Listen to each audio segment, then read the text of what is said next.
بسم اللہ الرحمن الرحیم۔ السلام علیکم ورحمۃ اللہ وبرکاتہ۔ ناظرین مکرم، آج ہم بات کریں گے کاروبار میں برکت کے لیے اور رزق میں برکت کے لیے۔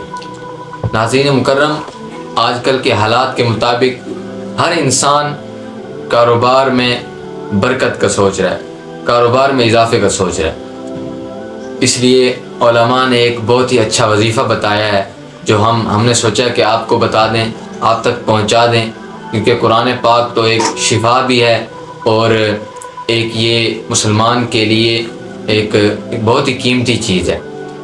وہ وظیفہ یہ ہے کہ آپ فجر کی نماز کے بعد 7 مرتبہ اس کو پڑھیں اور مغرب کی نماز کے بعد اس کو 7 مرتبہ پڑھیں۔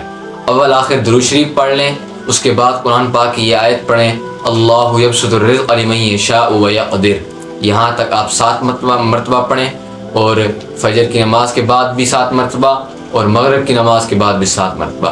انشاءاللہ بہت ہی فائدہ ہوگا۔